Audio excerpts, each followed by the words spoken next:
বর্তমান সরকার চাওয়া সত্ত্বেও ভারতের সাথে সম্পর্ক থমকে আছে। নতুন সরকার এসে তা মসৃণ করবে এমন আশা পররাষ্ট্র উপদেষ্টার। বিদায়ী সংবাদ সম্মেলনে এমনটাই বললেন তিনি। পরবর্তী সরকারের জন্য বেশ কিছু কাজ এগিয়ে রাখছেন বলেও জানান তৌহিদ হোসেন। আপনারা খেয়াল করেছেন কিনা, সময় কিন্তু খুব তাড়াতাড়ি যায়। এই মিলনায়তনেই ১৭ মাস আগে প্রথম সাংবাদিকদের মুখোমুখি হয়েছিলেন পররাষ্ট্র উপদেষ্টা।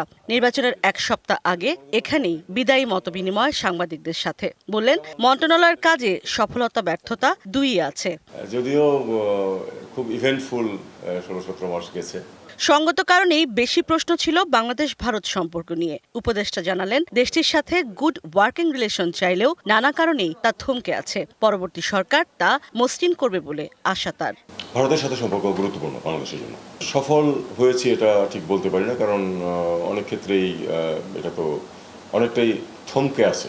আমি দোষারোপ করতে চাই না কাউকে। ভারত নিশ্চয়ই তাদের স্বার্থ যেভাবে তারা চিন্তা করে সেভাবেই করেছে। আমরা আমাদের স্বার্থ যেভাবে রক্ষিত হয় বলে ভেবেছি সেভাবে চেষ্টা করেছি।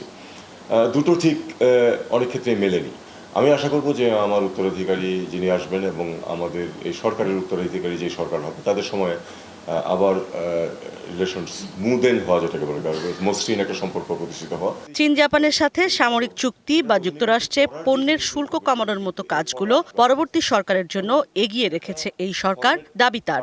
ইউএস এর সাথে ট্রেড ডিল, যেটা আমরা তো তাদের সাথে নেগোশিয়েট করেছি, সবসময় জড়িত ছিলাম, এগিয়ে গেছি বলেই কিন্তু 25 থেকে বা তার থেকে 37 থেকে এটা কিন্তু 20% নেমে এসছে।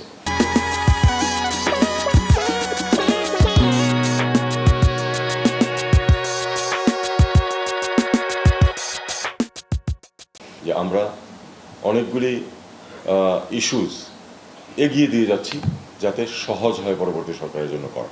একটা যদি চুক্তি সই হয়ও, সেটার অধীনে কিন্তু করার যে জিনিসগুলি থাকবে সেগুলি কিন্তু এরপরে আসবে আস্তে আস্তে, এবং একটা ফরম্যাট কাঠামো থেকে গেল পরবর্তী সরকার এসে বরং সহজভাবে সেটাকে ফলো আপ করতে পারবে। কূটনৈতিক পাসপোর্ট এখনো ফেরত না দেয়া পররাষ্ট্র উপদেষ্টা জানান, আর কোন কোন উপদেষ্টা পাসপোর্ট ফেরত দিয়েছেন তা জানা নেই তার। ওই কূটনৈতিক পাসপোর্টের সারেন্ডার হয়ে এটা আমার কাছে আসে না, এটা অনেক নিচেই শেষ হয়ে যায়। ইশরাত জাহান উর্মি, ডিবিসি নিউজ, ঢাকা।